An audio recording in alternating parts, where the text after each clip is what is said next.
This is Comic Geek Speak, episode 28. Hey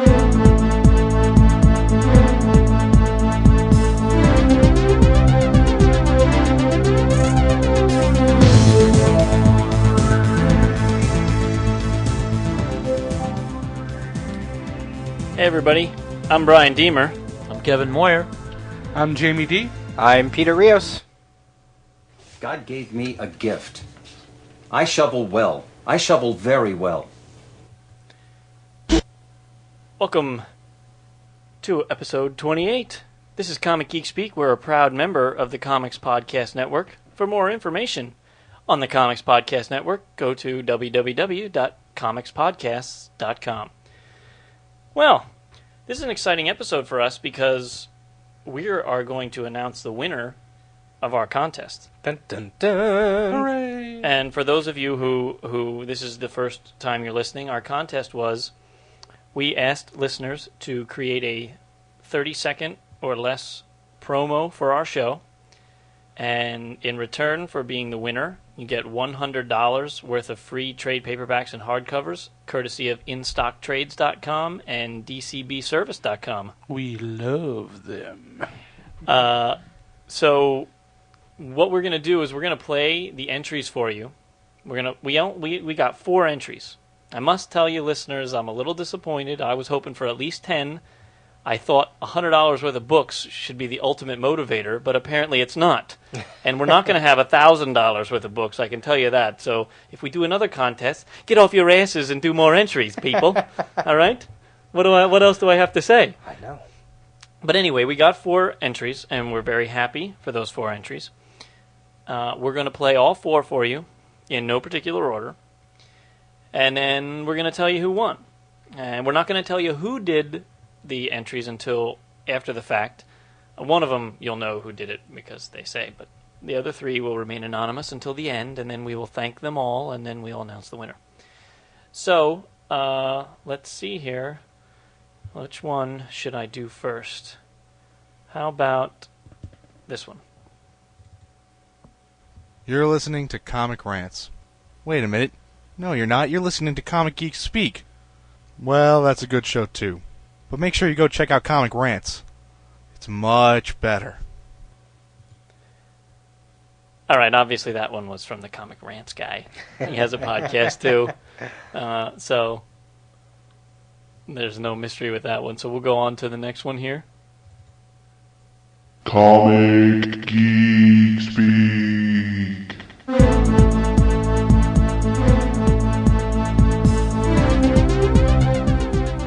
Do you ever find yourself in a comic book store, trying to decide which comics are good and which comics you should skip? Well, you should listen to Comic Geek Speak at comicgeekspeak.blogspot.com. They'll tell you what to think.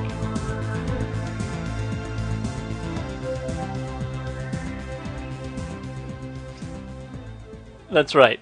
We'll tell you what to think.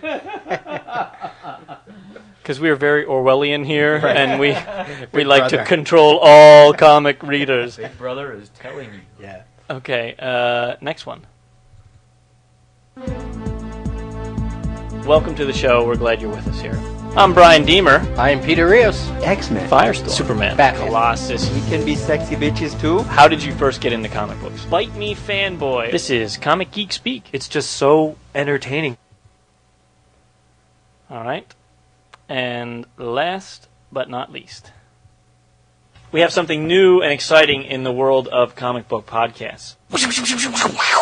It's time for Comic Geek Speak, featuring Brian and Peter and exciting adventures in the world of comics. On this very special episode, you too can stump the Rios. Ask 3 questions and stump Peter on all 3 questions. Then you'll get a free prize. You can have anything you want. ComicGeekSpeak.blogspot.com. Comic Geeks and listening to their ridiculous conversations. Well, I still love it. I still love it. All right, guys. So we had a little voting beforehand. Yep. Yeah, and who wants to say it? Hands down, it's the 3rd entry that you played there. The 3rd entry. Yep. Even though he didn't use me, the 3rd. Play it again. All right, I'll play that one again. welcome to the show. We're glad you're with us here. I'm Brian Deemer. I am Peter Rios. X-Men. Firestorm. Superman. Batman. Colossus. We can be sexy bitches too. How did you first get into comic books? Bite me, fanboy. This is Comic Geek Speak. It's just so entertaining. Yeah, I really like that. That's Now, sweet. Hands down. Yeah, it was so well done. Very well done. So now we'll tell you who did what. Actually, I probably just should have said it after each one. It's kind of silly. Now I don't even remember the one that had just one guy. This is stupid now. I just realized the error of my ways because I have to describe to you which one it is to say who did which one. One of them was from Drew M. He actually also has a podcast that sometimes he covers comics and sometimes he doesn't. Another one, the one that used all clips of me talking. That was from a guy named Mescad. He actually sent us an email. Yeah. We talked about an email I he did remember that. before. Seen him on the forum, I think. Right. Yeah. And then the winner was from Tom, Mr. Fusion. In our last episode, we actually had an interview with Tom because he works at ILM. And we swear to God it wasn't rigged. Just because he did an interview with us doesn't mean we were kind to him and we picked him. It's just He's a fan, and he was a fan, and it was really well done. It used everybody's different voices. It strung all those superhero names together. That sounded cool. I mean, It was mixed very well. It wasn't, choppy. That when you had the names go, they all flowed together. Yeah. And I liked it. and it's everything about our show, and it's going to sound cool. Yeah. So we thank you, everyone, for entering, and we especially thank Tom. And so, Tom, we will be communicating with DCB, and we'll be getting your... There was one other one you didn't mention. Well, the Comic Rants one. Well, you said, I thought that was the Drew. No, Oh, that okay, one yeah. is what the hell's his name now? I forget. It's Matt or M Farr. Let me check. Matt, yeah, Matt Farr Okay. of the Comics Rants podcast. It's comicrants.com. And so we'll be sending out $100 worth of books to Tom, and whenever. Congratulations. Yeah, I don't know when we're going to do our next contest or what it's going to be or what the prizes are going to be, but come on. We're giving free shit away, so you want that.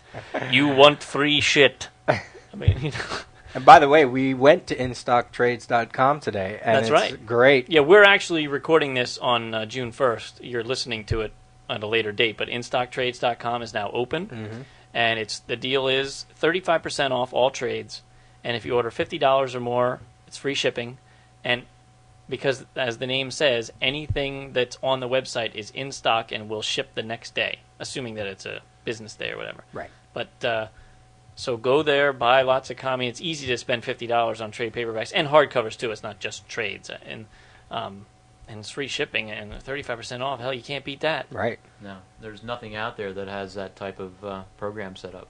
Not Yeah. even Amazon, anything like that. You get free shipping without Amazon, but they only give you... It varies now. They've cut down on their discounts. It used to be 30%, but now they've cut down. And some things are and some things aren't. So...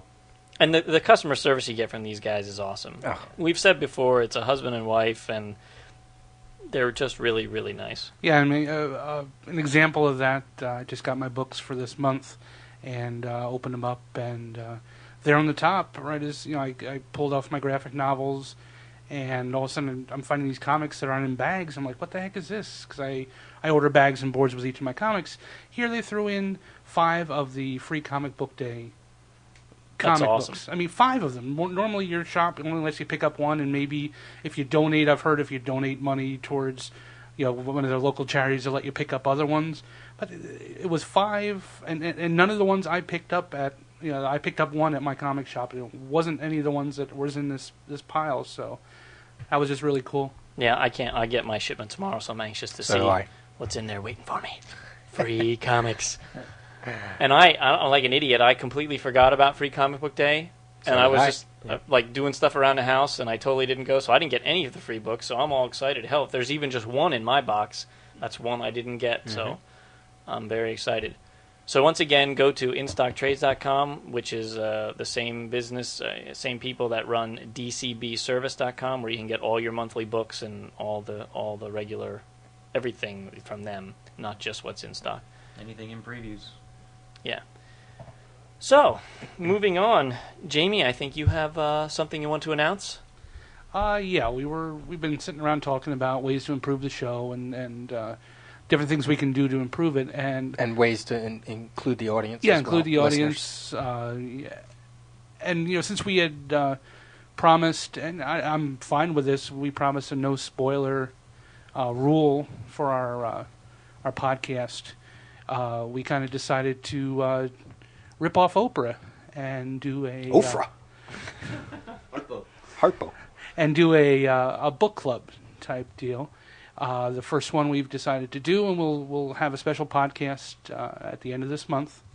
It will be DC Comics Crisis on Infinite Earths.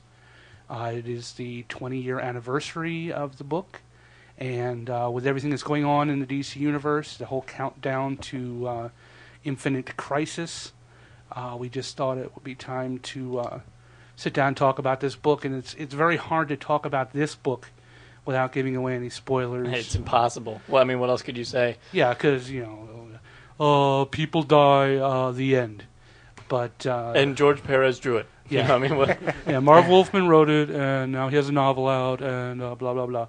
But no, we'll give you time to go pick it up. Go pick it up at DCB at their new website. I'm sure they have it in stock.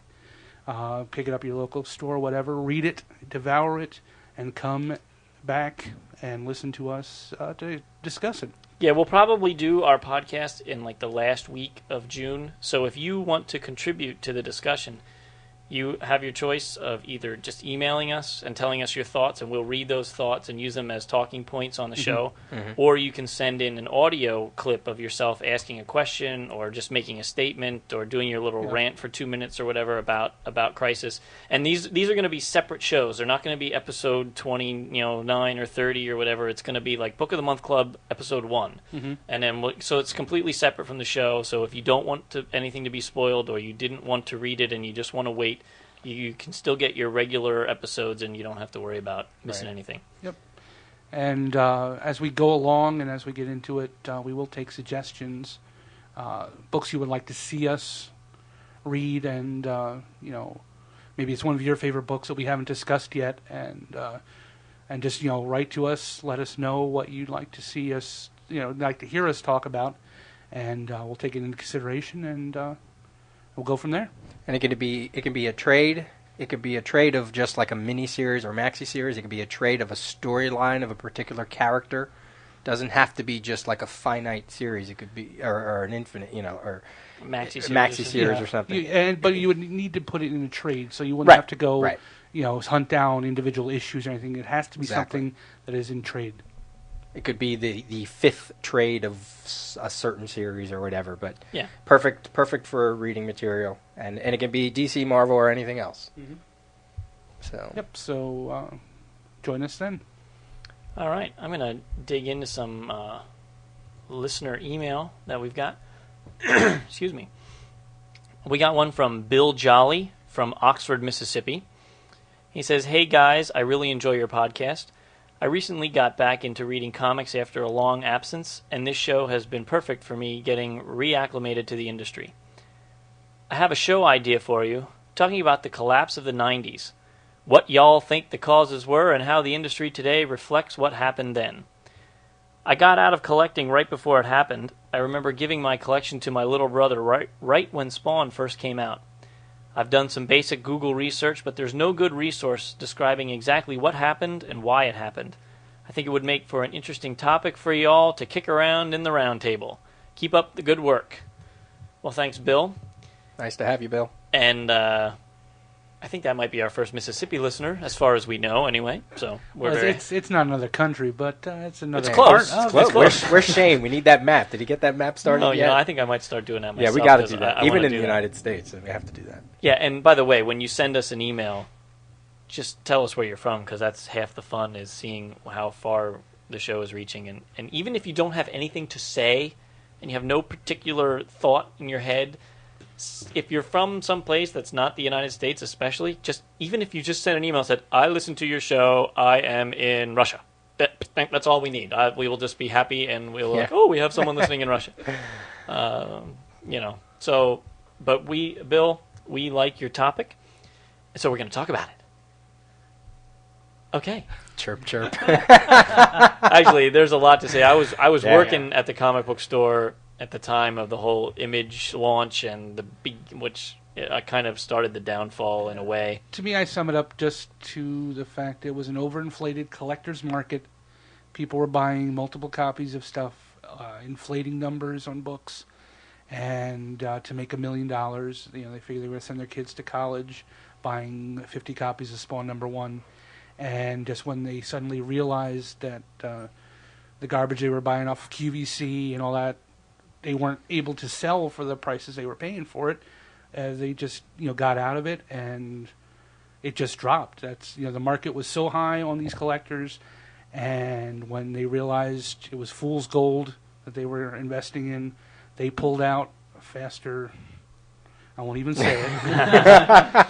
And the market just collapsed. Was the first real fake out? Was that the death of Superman? No. Did that hit before Image? That was 92. Yeah, that was 92. Image hit in 92 as well, but I think it was all it before Spawn? That's a good or, question. Or Youngblood, or whichever came first? I think it was. Well, no, because Superman came out November 20th, 1992. Though. Remember that's because that's my 20th birthday. Yeah, Image came out before the death of Superman. Yeah. And even before that, the hype of Image happened before that. Your Jim Lee on X-Men and your Todd McFarlane on Spider-Man. Well, you know what, too? Because I was going to do, I don't have them, but in my June important dates, the last episode that we did, Savage Dragon 3 has a cover date of June 92. Is that 3 of the miniseries of the first? I mean, Savage Dragon #1 of the miniseries. Right? Yeah. So now I'm not sure if that's 90, but I don't know if that's 92 or 93 now. I'd have to check.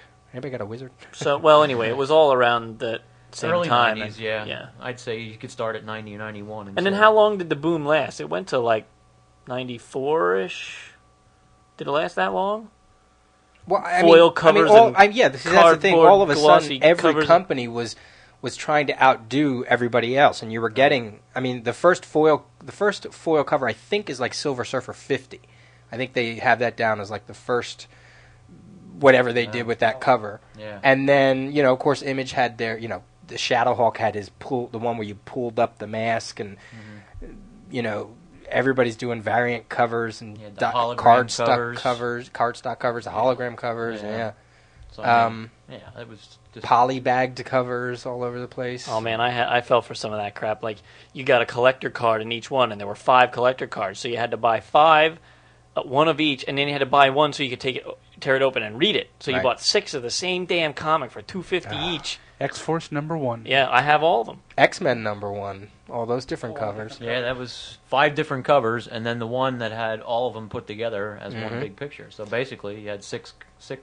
And there was that Robin miniseries that had 4 of the first issue, 3 of the second, 2 of the third, and then there was holographic cards and lenticular cards. I have was it a Mighty Magnor that I think it was Mighty Magnor #1. It was a Mark Evanier book and Sergio Aragonés, and that was one of those pop out front covers where those pop books or whatever. Oh my god, it was it was a Sergio book. I mean, what the hell is going on?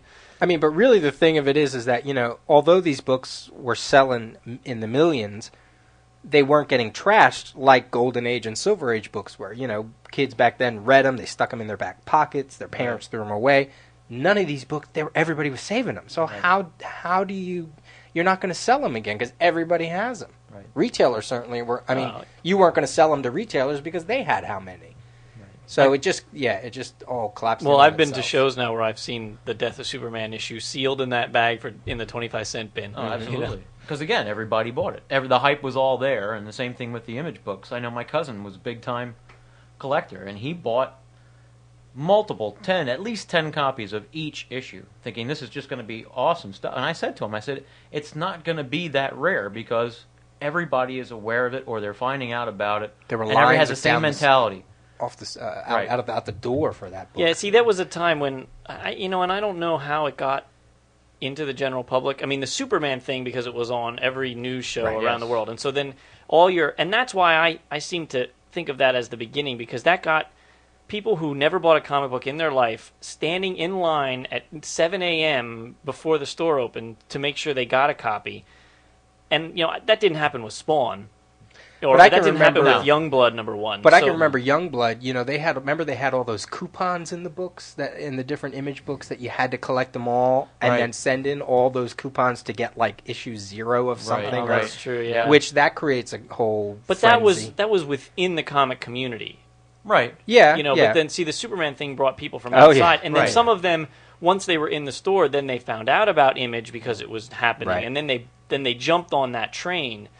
Well, and that's the thing. A lot of the people that weren't comic people that came in outside of that was brought in by the media of the Death of Superman event, and then, when you saw the whole level of magnitude of the whole situation, that prompted people to go and come back in after that and go like, what's hot now, and I remember many a times that Lem was always saying like, people come in and ask him what's hot now. And he would tell them, and then they'd go over and buy multiple copies, or, and many people did that. And then you had the retailers who would, go, oh, this is hot now, and pull out that $20 book that's behind them that you could find cover price somewhere else, probably. Yeah. Oh, and I remember the QVC nonsense, because we had a guy who shopped at our store, because we were only 45 minutes from the QVC headquarters. It's in a suburb of Philadelphia, and he would go down. And he would host shows, and he would have, like, crappy comics signed by the letterer, and they would sell them for $15 a pop. And of course, they had thousands of them because it was worthless. It was like a 25-cent bin box signed by the letterer, and then he's up there saying, "Oh, it's super valuable, signed by the letterer. It's very important," and blah blah blah. And then they would sell them for 15. They'd sell out of them for $15. It was just pure playing on the ignorance. The worst was when they did like Spider-Man #1, but meanwhile, with Spider-Man #1, this was a little bit later, where it was like 96, 97, or it may have been like an Untold Tales Spider-Man or a reprint of Spider-Man, not even the original Amazing Fantasy, just something else, and it was signed by Stan Lee. But he had nothing to do with that book, you know what I mean? Yeah. And it wasn't even Spider-Man #1. It was a Spider-Man #1, but not the Spider-Man #1. And they would, God, that book, they listed up at 30, 35. It's like, oh man, oh look, and then it has this holographic trading card right on the cover. This is rare. Da da da. Yeah, rare. Yeah. Yeah, we working at the shop where I used to work at with Brian. We would have people, and this is like right after the Death of Superman, and they'd have on their subscription pull lists 6 copies of this, 10 copies of this. He wanted 5 copies of any #1 that came out. Just blanket statement. It was just amazing. I mean, there's one gentleman, I'm not going to name him because I don't even know where he is now, but he would have literally a long box worth of comics. And it's only take like 2 weeks, 2-3 weeks to get that long box worth of comics. He'd come in, he'd buy them. I swear he was buying them as an investment for other people. I just from talking to him and things like that, he was buying these as an investment for somebody else, and it's the bottom fell out. And not only are the retailers to blame or the companies themselves, the marketing end of the companies, but then also books they sucked. Oh, they did. Comics sucked in like the early 90s. I actually almost got out of comics at that point. It was like 95. Well, I started dating this girl heavily, and that kind of distracted me a little bit. But the comics sucked so much at the time that I didn't have that. I was down to like 3 books a month, and everybody for was like trying, 2 years. They were once Image hit. Everybody was trying to do like Image always had like that team cardboard cutout kind of like thing. You had the Geekos said. You had the strong man, the Boy Scout, the guy with the blades, the sidekick that either ran or disappeared or whatever.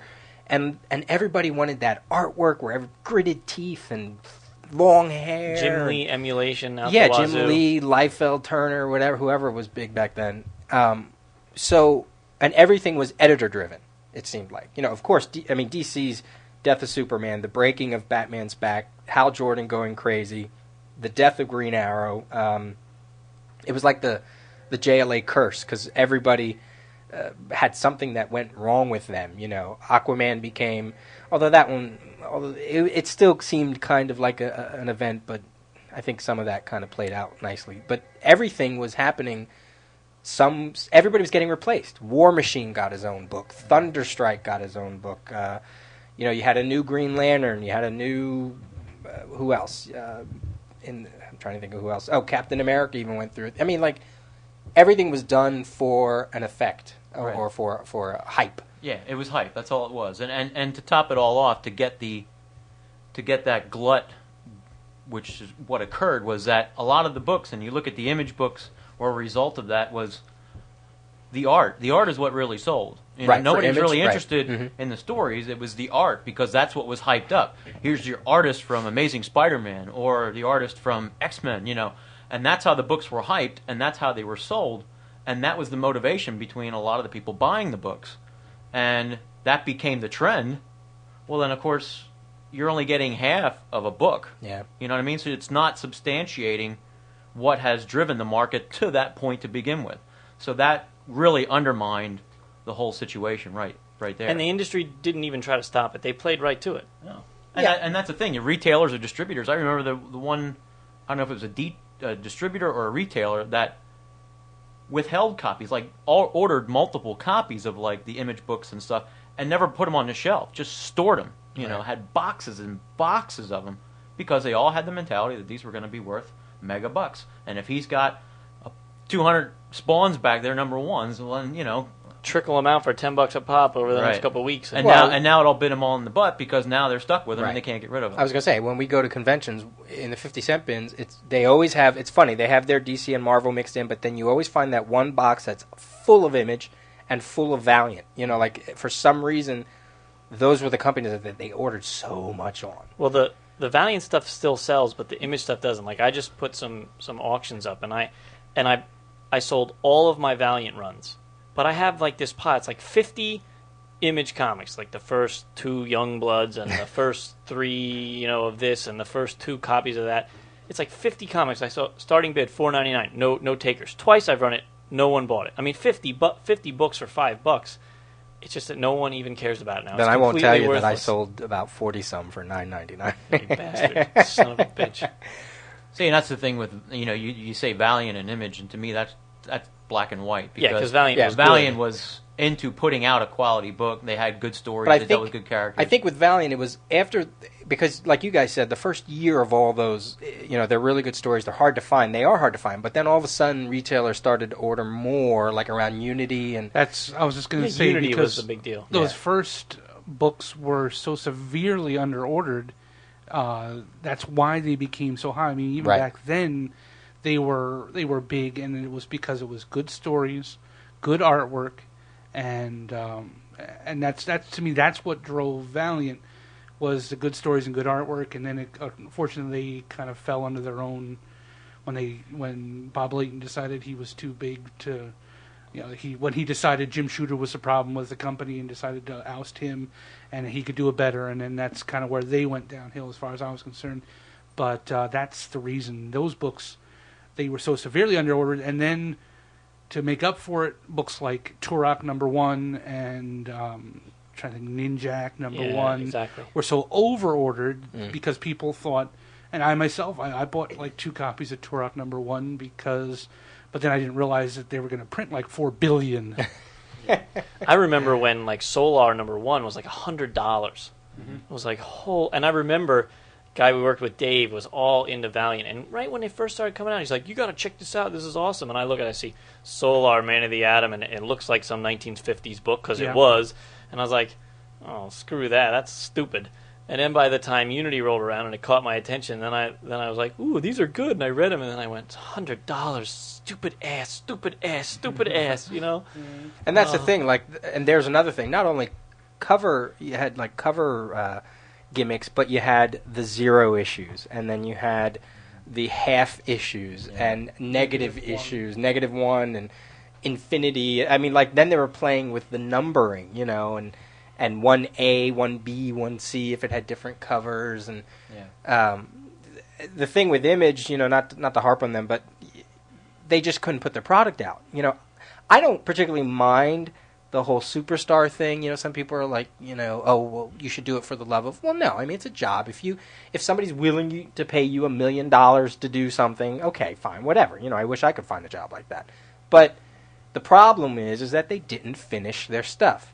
I think if Image would have put out their stuff, no matter how bad it was, if it came out monthly and they had, you know, each title had 100 issues, you know, in how many years, I think we wouldn't put the blame on them so much. You know, we wouldn't be allowed to, because obviously they would have put out material. Whether it was good or bad, at least it was out. But the problem was they put out 3 books, and then you saw the 4th book maybe a year later, and the 5th book a year after that. Or then it never showed up. Or never showed up at all. Their books were late, which really, that I think, you know, this whole mentality today of, you know, I'd rather have a good book and have it be late than on time and be crap. I'm like, you know, that I could land squarely on Image's lap, because not only was it late, it was crap, you know.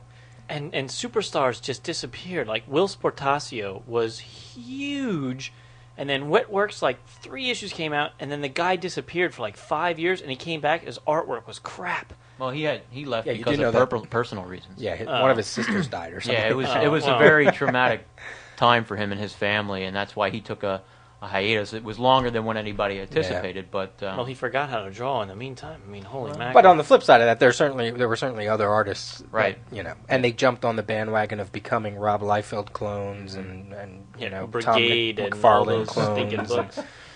Yeah, so I mean, you know, so you have what? Well, you have cover gimmicks. You have hype, gluttony. You have this, just oh a my glut God. in the market. You know, it just can't support that much hype. You know, and that much material. Yeah, you just can't. And to top it all off, the books weren't cheap. I mean, if you compare the cover prices of those Image books and those books that came out at that time, $1.95. Yeah, compared to what you were paying for a Marvel or DC book, was considerably different. So, like, yeah, okay, they had whiter paper. Like sometimes the books were, but you know. You got to look where your money's going, right? And then people were looking at it again as an investment property, not looking at a quality book.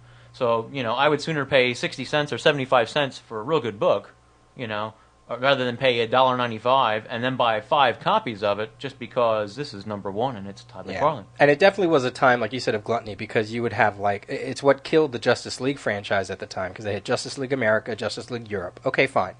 Then you had Justice League Task Force, Extreme Justice eventually, and Justice League Quarterly. You had, you know, X-Men, Uncanny X-Men, X-Force, X-Factor, X-Man, Cable, you know, I mean, it was just like constantly putting out. They couldn't let anything go. It had to be title upon title. Yeah, and unfortunately, it looks like Marvel's starting to head back that way, as far as putting out too much crap. I mean, why does every X-Man have to have his own book? I mean, are there really people out there clamoring for more rogue solo stories? I don't think so. And that was one of the things I liked about Quesada when he came in and they kind of cleaned house and they promised they would cut back all these books and they'd go back to just the core stuff. And slowly but surely he forgot about his, like any good politician, he forgot about his campaign promises. Yeah. Once he got into office. And DC does that with Batman too. There's so many miniseries out. I'm like, ugh. Yeah, I mean, it's not just them. I will admit, you know, I will say there's other things too, but I'm slowly seeing that creep back into where I really have to decide where my money is going to go, right. And rather than, you know, okay, I can buy 2 Batman titles if I really want to, but I can't afford 3 Batman titles plus this miniseries plus that miniseries plus that miniseries plus this and that. Yeah. So. Like, there just can't be that many stories to tell. Well, okay, I think, there can be, but it doesn't have to. Can't you put some in the main run of the series? I mean, you know, right. Well, that's the thing. I mean, backup stories or something? I used to read certain titles, and then you go, the freaking thing sucks, and then you quit. But then there's 17 miniseries, and you go, well, one of those should be good enough to put in the real book because these stories suck. And like, you know, you flip through. Okay, we get 6, 7, 8, 9 issues of Astonishing X-Men. Kitty Pryde's back, and boom, there's a preview. She's got her own miniseries again. It's like, ugh. You know, don't you see that dilutes your character? I think it does. I think it does dilutes very much so. the interest. You know, keep her special in that book, just that book. And why was that special? I mean, you know, when you say that she was in Astonishing X-Men, you know, and that brought interest to her, because how he handled the character, and also the dynamic of bringing Colossus back, So you opened up that kind of relationship, storyline again, and she was more mature now. So they really played her well as far as her growth as a character and how she interacted with the same dynamics, but years later. So that's what made her interesting in that book again. Yeah. But now just to throw out a book with her, there's no foundation, there's no solidity to the book. And a lot, like I do go back and like I remember Titans at that time, around that time, and that was in the 90s actually, in 1990, not that specific year, where they went on their Titans hunt, which was a shake-up story, but then all of a sudden you got Team Titans. Right. They even put out a special called Titans Sell Out. I mean, they're making fun of themselves. It's kind of like. Well, you had Titans Spotlight and.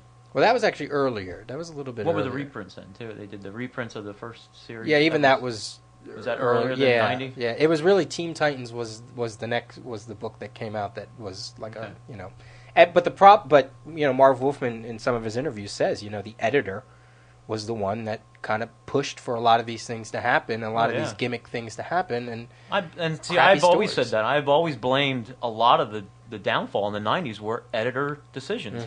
I don't blame the creators so much as the artists or writers on the books. I blame the editors because they were trying to feed that gluttony, whereas the creators would still want to do a good book. I remember one of the things that disheartened me so much on Spider-Man back in the 90s because you had 5 Spider-Man titles a month, and you had different artists and different writers on each book.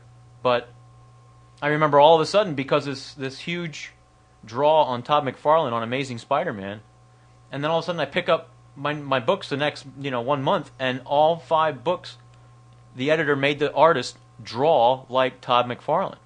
And that just, to me, first of all, as a creator, I think that's horrible to make another creator draw like somebody else.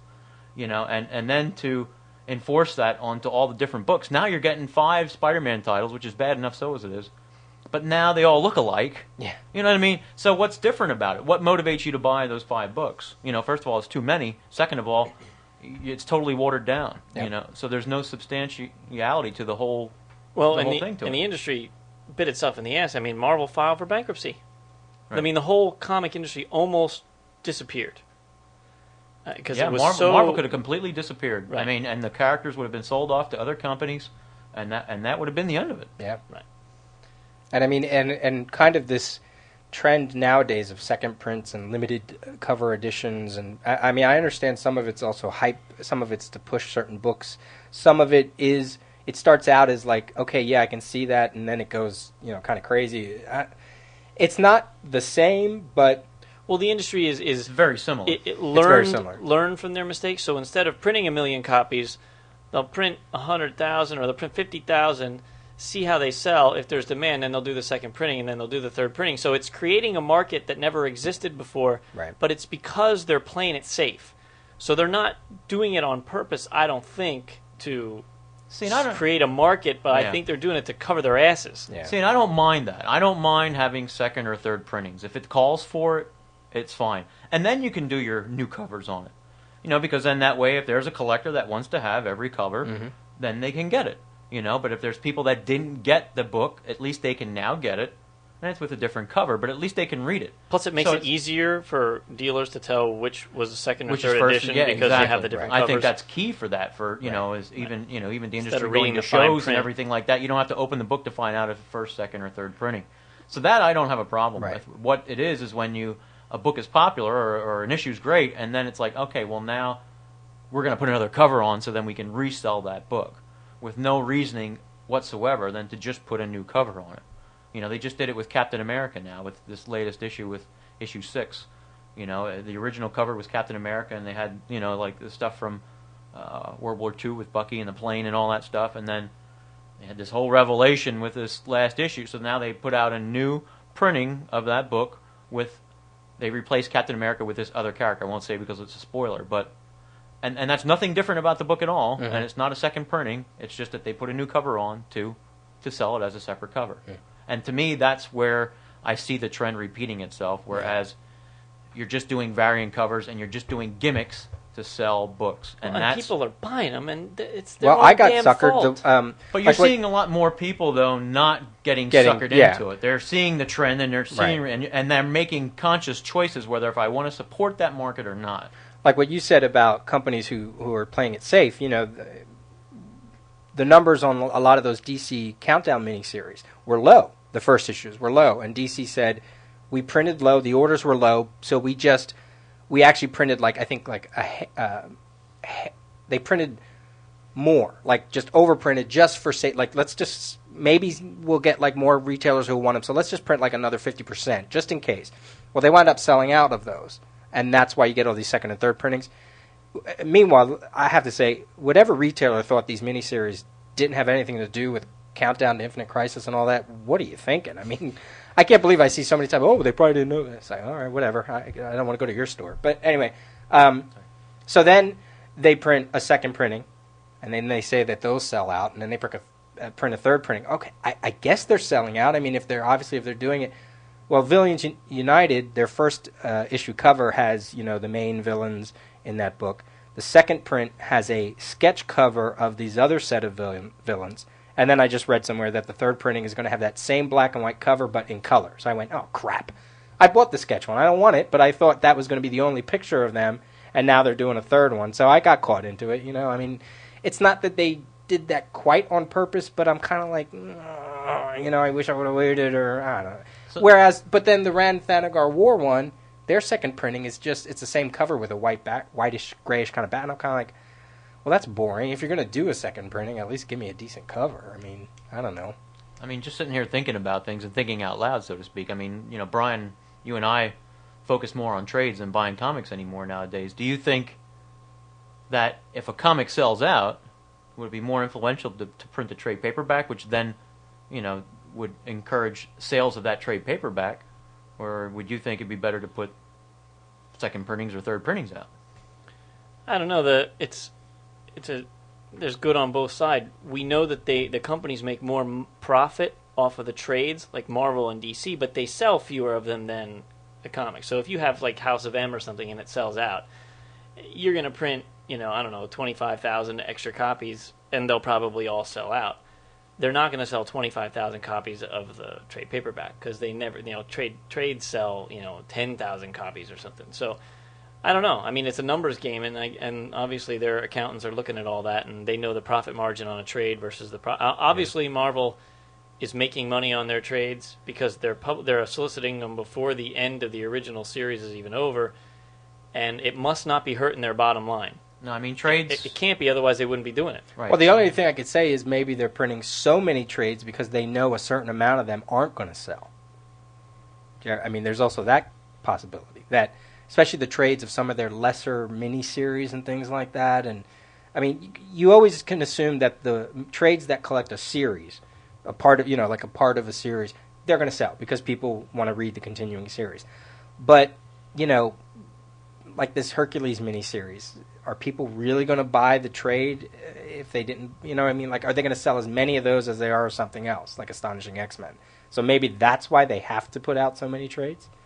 I mean, I'm just thinking out loud. I don't know. It just kind of. I think the industry's shifting towards the collected versions, and they're making lots of money on that, so they're going to keep pumping them out because that's what makes them the money. Well, as a retailer, though, like that guy down in Humongo, it was right before the final printings of Identity Crisis came out, and he said, as a retailer, I liked that they kept reprinting. He said, I really like that they're reprinting all 7 because I still have people coming in who want the issues. And he says, as a retailer, I know I can sell them. He said, but if they would have already listed a trade of that series at that time, he said they would sit on the shelf. But then he would have been selling the trades because he right. did. But say, as you just said, not as much, but probably not as many. Yeah, those sales that is on the rise. That trend, because he said there's trades he has a hard time keeping in stock. Mm-hmm. Like the first 2 trades of Ultimate Spider-Man or whatever. As soon as he gets them, he sells them out, and he's constantly ordering them, and it takes him a while to get replacements, and the minute he gets them, they're gone. And so he said because he has damn near 1 of every trade that's available, and he said he has brisk trade sales. So while they're not as many as the comics, yeah, he's still, and he's making more profit on a trade because it costs more. So he only has to sell 1 trade for every 5 comics or something. So I mean, you You look know, at it it's at a consumer's It's point. a trade-off. Right. And in a way, I mean, Ba-dum-bum. without sitting here really crunching the numbers, I mean, to me, it's like if somebody wants to read the whole story, you know, and they can get a trade, it's cheaper than buying. Normally, it's cheaper than buying the issues. So if they would put a trade out, you know, it's not so much to diminish the market, but it allows somebody to come in and read a story that is sold out, and pay. And the thing is, the company is making more money off that trade than they are selling the individual issues. So it's kind of a catch-22 kind of thing. I mean, And I will say one thing about the crash of the 90s is that it was good for all of us because it made comics good again. Because coming yeah. out of the crash, those Right. late 90s yeah. books, there were Well, I think around awesome like books. 94, 95, 96, where you get like Starman. You know, there was a Right. book out of nowhere that Right. nobody kind of. Well, that was out like right in the middle of the crash, even. Yeah, it was 94 Or, you know, that came out, right Preacher. after Zero. Yeah. Preacher. Oh, technical difficulties. Jamie just unplugged us. Yes. Are you on there, Jamie? Yes, I'm on. Oh, no. Not no more. What the hell is that? Is it bumping the power? On Harry, he's back. He's back. Ding, ding, ding. Testing, Okay. testing. Hello. Yes. Yeah, I was going to Better say be important what you have to say. I was going to say Preacher too, and you were saying Starman. You got to remember Starman started out with a 0 issue. Well, the whole line started out with the whole DC Yeah, line but started still, out. I mean, you got to figure that was right in your middle of your whole Oh yeah, Oh, 0 yeah. issue stuff. I mean, they knew. I mean, part of that though, like you know, it's going to sound like I'm trying to defend them, but they did like actually that's what they always wanted to do after Crisis. Marv Wolfman wanted to start the entire line at one. It's kind of like what Marvel did with Heroes Return. They started out all those books with number one, and at least James Robinson was smart enough to kind of keep it not gimmicky and you know say, well, it may be a 0 issue, but in my mind it's number one. You know, so that was kind of good. Did Zero come out first? I don't, Yeah. Did yes. it? Yep. Yeah. I was trying to think too. I thought Zero came out after the series started. Because he came right out of Zero Hour and right into the And Zero that was part issue. of the motivation there with the Zero Hour. Yeah. that they were doing. Because even Aquaman had like one issue, then 2 issues, the number 2, and then it went to 0, and then it went to 3, 4, 5, and so on. There were a lot of books that I think Rebels started with 0, Manhunter at that time started with 0, Primal Force started with 0. You know, there were a lot of books that they were really pumping out. I mean, Yeah. everything that everything has meaning. Whether you know you have a period of time when books are great, and you have a period of time when books are terrible, and you see that in the influx between Marvel and DC right now. Just to use them as an example, as you know, one kind of kicks on a key thing, and it really their books become more popular, or their stories, or whatever, and then it kicks the other company in the ass to motivate them to up it, you know, and raise Right. the bar, and you know everybody makes out because we're still getting great books. I mean, and That's the DC's got different the now. line on it now, whereas you know having that conglomeration of writers, you know, really kind of focusing on the whole universe rather than just Right. individual people doing books. So, you know, like you said, I mean, but the thing is, I don't think the industry will allow themselves at this point to get it to the point where it was in the Yeah. 90s. I mean, you're seeing similar Well, nobody's characteristics. printing million if Right, you know. There's right, no such right. thing as that Yeah, number anymore. even I mean, because right now, if you look at the numbers on a big book, It's 200,000 or 100 or 150,000. Hush, I think the first Jim Lee got up to like 200. I think Ultimate Fantastic Four #1 got up to like 200,000. But most of them, I mean, most books are Yeah. average books is like 50,000. So Yep. it's not a lot of copies. No. Right. Because you got to figure When you're thinking that, at least 25% of those are getting trashed by fans or whatever. You know, so they're not in a couple years. Now is the collector's market. yeah, Because the print runs are so low on so many books. It's definitely the time to. and even if it is a print of 100,000, you know, 10, 20, 30,000 of those probably are sitting in retailers in their bins. You Right. know, it's scary. Yeah. But yeah, All right. Well, that was a good discussion. We thank you very much, Bill. And now it's time to stump the Rios.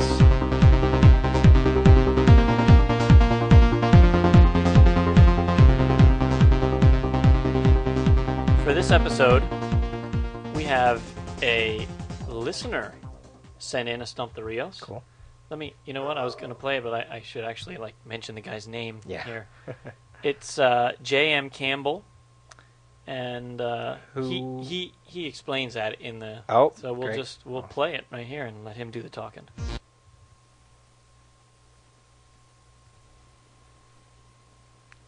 Talk louder, JM. Come on. Let's go. Hello, Comic Geek speakers. This is J.M. Campbell, and I just wanted to thank you. I was the winner of the first Stump the Audience question. And if you recently talked about eBay, and if you send out your eBay books half as well packed as these ones were, anybody that buys from you has absolutely nothing to worry about. They were like quadruple boarded and covered in paper and wrapped up twice to make sure they wouldn't get wet. Excellent. I definitely wasn't expecting that, especially not for something that was free anyways. But anyways, the real reason I wanted to contact you guys was I wanted to see if I could stump the Rios. I got 3 questions for you. I'm going to give you a slight pause between, and let's see where we can go. Go for it. First up, a Green Lantern question. There was one Green Lantern that was completely sightless, so he had no concept of the color green, no concept of what a lantern would be, and he wouldn't even be able to do the oath because he didn't know what brightest day or darkest night really was. So, first, who was this lantern, and what did he consider himself to be a member of? And for a bonus, what was his oath? The whole thing. Whoa. Hit me. Yeah. Is my mic on? No. What the hell? You kind of turned yourself down, I think. What did you?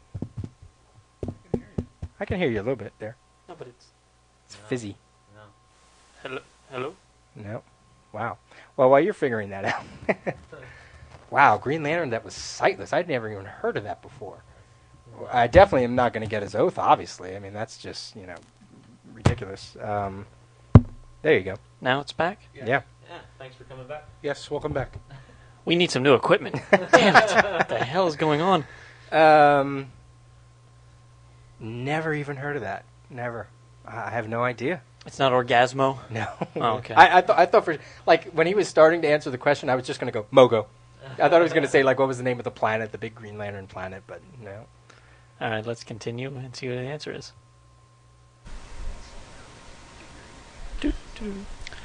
That Green Lantern was Rot-Lop Fan, and his oath was, "In loudest din or hush profound, my ears hear evil's slightest sound. Let those who toll out evil's knell beware my power, the F-sharp bell." So instead of a Green Lantern, he was the F-sharp bell. Wow. Okay, second question.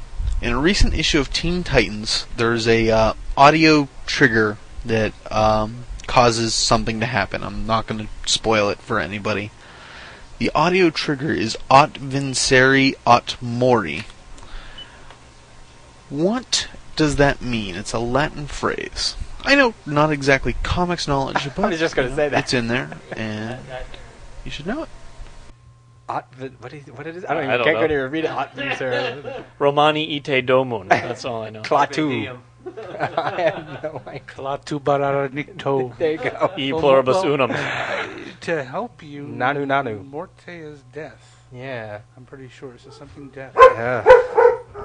Hey, the dog's got to bark at least once a comic podcast. Yeah. God There are damn. mascots. Drives me nuts. In life and in death. I have no idea. I didn't read that issue yet. Wow. It's a Teen Titans question, Peter. Yeah, I know. Yeah, but that's but he's not- asking for a translation. Yeah, Do you come even on, know man. what he's referring to, Language though? question, No. That's not a Teen Titans. Yeah, but you don't even know what he's referring to. I You don't know I even don't. remember the scene that it's I didn't happened. read it. How I can know. that not be? I know the who watches the Watchmen. What's that, like ipso custo custodius or something like that? But I don't know that one. No. Boy, they're just digging the toughest questions. They're hitting low. Yeah, they are. Aut Bad. vincere aut mori means either conquer or die. Okay. Is that And Brother considering Blood who's or the something? trigger, kind of interesting. I think I know what it is, And but I don't for wanna the say third 'cause it's question, a spoiler. we're going to cross-gen. Oh. You guys don't really talk about cross-gen, so I don't know if you were readers or not. But I in all was. the cross-gen books, there was a sigil placed somewhere on the characters, Yeah. on one of the on usually the main character. In the book of Ruse, where was that symbol? Oh man, you could have picked Meridian. You could have picked, Scion. You could have picked all of them. I would have known that, but I have no idea. I'm Ruse, trying to I'm remember gonna myself I because read that book and I loved it. I loved it. It was awesome. And I can't think of who. But it wasn't the Sherlock Holmes character that had it. It was the girl. his sidekick. and I don't even Well, think I thought she was one of the first. I didn't think she had the sigil. I thought she was a watcher. I thought the sigil in that book wasn't actually on their body. I thought it was like on his. Well, wait. it- Let me try to answer before you got because You said you didn't know. Well, I can make a guess though. I can guess Well, it. go ahead. Okay, Yeah. let me guess. On his ass. Right No, it's right- on her. It's on her. So I'm going to say it's His penis. it's on her around her navel there. See, I'm thinking. I don't know why. I seem to recall It's on that a it piece of wasn't. necklace or something. Yeah, it's something like that, or Was because it Kane? yeah, well, that's what I thought. It was like on the cane somewhere or something. But then that would be his. Mhm. See, now I'm really confused because I'm pretty sure it wasn't because I remember, reading all those books and then seeing that one and saying, oh, that's not on the guy. It's actually on an object. I thought, but I could be completely wrong. It's probably under his toupee or something. All right, let's see. I'll even give it to you that it was on Simon Archer. Where on Simon Archer Oh, you was didn't the finish the question. cross-gen sigil? So it's on his cane. Hey, all's fair because he didn't finish the Yeah, question. yeah. And the answer is that sigil was his tie clasp. Ah. A lot of people didn't think the book even had a sigil in it for the first few issues until a good few question. issues in, then they saw it, and then you can go back and look it over, and it's in every single image. So that's kind of interesting, and I hope you did well. I know you got a 2.5 on the last one I heard, so hopefully you continued your good streak. If not, hey, that's even better for me. Shut out. And if you guys are interested, I just started my own podcast. It's at geek4x4.libsyn.com, Libsyn, Libsyn. And that's the Geek 4x4 podcast. And give it a listen. Tell me what you think. Cool. And thanks again, guys. Have a good day. Well, All right. we'll be sending him You've a been prize. stumped. Yeah, I and who think gets screwed on that? Me, because I'm the one who has to ship out the stumped prizes. You son of a I think bitch. I've answered 2 audio ones. Remember that first one I got all 3, and then Tom's third one I answered You got one one, of them. but yeah. But for the majority of them, it's been a big fat 0. Yeah, Speaking some of of zoo. the, some of the questions are Yeah. something we Right. might not put in our. Although that sigil one was Oh, a that's very really good good. question. That's that really was good. a good question. That's an awesome I question. agree with that. Yeah. The second one was a little, The Green Lantern one's kind of obscure. but the Teen Titan ones to me was not Yeah. irrelevant. Unless they said it in the book. Well, see, now that's the thing. I If don't they know. if did- they if said it and translated translated it, in the then book, that's a then perfectly different. that's Yeah. a perfectly good question. So that's the. So he'll get a prize. Yes, he will. Good, and we'll definitely It's check good. out We your- already have his address since he won something from us before. So. So on the flip side of that, you bastards, we're going to do Stump the Audience number 3. We've done 2 others of these, and like he said, JM was the winner of the first one. So we're going to go ahead and ask 3 questions. Your prizes, let me reach and get them, are as follows. If you answer these 3 questions, you will get Conan 0, speaking of 0 issues. This is by Kurt Busiek, Carrie Knorr, Dave Stewart, Richard Starkings. It was kind of the primer issue for the current Conan series. Gorgeous, gorgeous artwork in this book. Great story. They're kind of really bringing Conan back to his roots. The second book you will get is the Preacher Special One Man's War by Garth Ennis and Peter Snedberg, covered by Glenn Fabry. This is cover dated March '98. The J is like an E sound, Oh, like you pronounce it. Sneborg. Well, there you go. Gertie, Something like Ferdy, Birdie, Birdie. It's a story of Star. It's his origin. And the third book you'll get is Moon Knight number 1, back from November 1980. This is the... It's by... who wrote this book? Do you know? Doug Munch. Munch and Yeah, Bill Bill Sienkiewicz Sienkiewicz. is the artwork. First issue of Moon Knight number 1. The 3 questions are as follows. Number 1. Conan creator Robert E. Howard. What event led to his suicide? What happened in his life that led to his suicide? It's kind of morbid, but there you go. Number 2, in his Jake Lockley persona, name the diner often visited by Moon Knight in his Jake Lockley persona, where he gathered information from Crowley, his informant. Name that diner. And the third question, how many times did Jesse Custer use the Word of God in the entire Preacher run? Woohoo! Oh, boy. So there you go. 3 questions. If you get them right, first one who gets them all 3 correct sends in their response will win those 3 books. Send them to comicgeekspeak@gmail.com. And I think that wraps up our show for the day. So thank you for listening. Send email, audio Stump the Rioses, audio Geek of the Day.